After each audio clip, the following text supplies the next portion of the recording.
You know that exact moment. You wake up, your room is quiet, but before your feet even touch the floor, your hand reaches out for your phone. You unlock it, and within 3 seconds, you are looking at someone else's success, someone else's trip, someone else's seemingly effortless life. And right there, before the day has even properly started, a small, heavy knot forms in your chest. Why am I still stuck here? What am I doing wrong? Most videos will tell you to just delete the app, or they will comfort you by saying that everything online is fake and those people are actually miserable behind closed doors. But let's be honest with each other for a second. That doesn't really help, because deep down you know it's not always fake. Some of them are genuinely successful. Some of them did figure it out faster than you. So what happens next? You put the phone down, but the feeling stays. You go about your day, and hours later, you still find yourself mentally arguing with a stranger's highlight reel. Today, we aren't going to pretend the digital world isn't real, and we aren't going to rely on cheap tricks. We are going to look at why your mind gets trapped here in the first place, and more importantly, how Stoicism gives you a way out that doesn't require you to lie to yourself. To understand why this hurts so much, we have to look at a very quiet mistake we make every single day.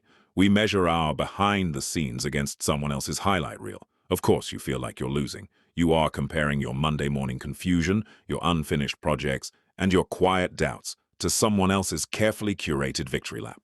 It feels deeply unfair, doesn't it? And that unfairness is what hooks you.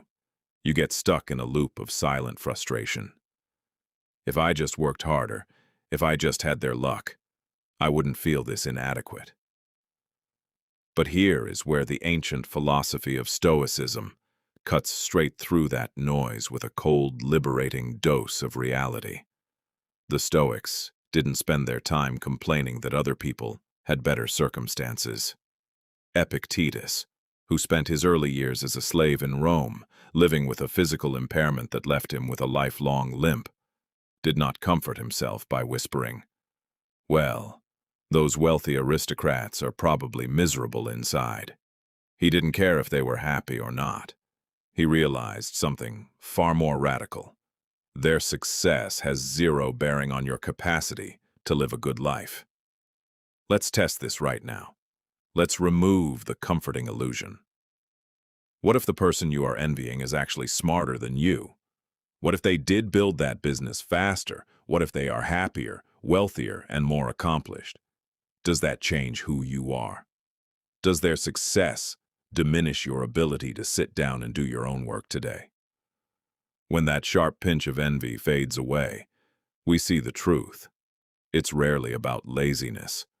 It's usually because we are tired, because we feel the quiet weight of our own unfulfilled potential, or because we've been neglecting our own path for too long. Seeing someone else win just shines a light on our own self-doubt. Marcus Aurelius ruled the Roman Empire through the Antonine Plague, economic crisis, and continuous border wars. He didn't have time to look at rival rulers and wonder why their larger borders or richer treasuries made them superior. In his private journal, written by candlelight in military tents, he reminded himself simply, "Waste no more time arguing about what a good person should be. Be one." He didn't need the world to be fair.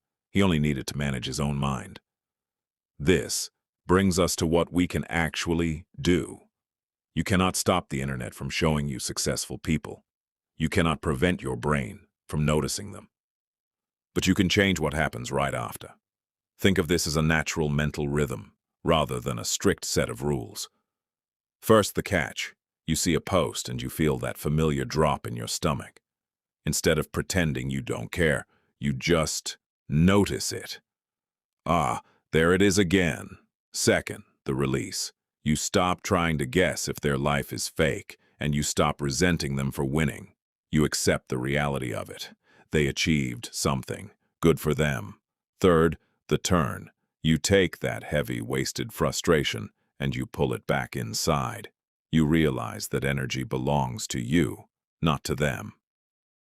Fourth, the return. You open your own notebook, your own work, or you simply return to the task right in front of you, not because it will make you famous, but because it belongs to your life. You didn't have to delete your account or pretend to hate success. You just stopped letting a stranger dictate your mood. Now suppose you mastered that. Suppose you look at other people's successes and you genuinely don't feel jealous anymore. You can scroll without that bitter taste of envy in your mouth. Does that mean you're free? Not quite. Here is the final trap that most people miss. Even without envy, you can still waste your entire life just watching other people live theirs. You might not feel inadequate anymore. You might even feel intellectually entertained, calm, or curious as you watch travel vlogs, productivity setups, or philosophical essays all day long. But while you are peacefully watching someone else build their story, your own real life is sitting quietly in the corner, waiting for you to notice it. The screen is comfortable. Observation feels like participation, but it isn't. When you finally lock your phone and set it down on the table, the silence in the room isn't an empty void. It's your territory. It's the only place where your actual choices exist. Before you close this video, let's skip the general advice. Think about the one specific project, goal, or personal habit in your real life that you quietly set aside this week because you were too busy consuming other people's stories. What is it? Write it down in the comments or just say it to yourself quietly in this room. And then go do something about it today. Stay calm, protect your focus, and I will see you in the next one.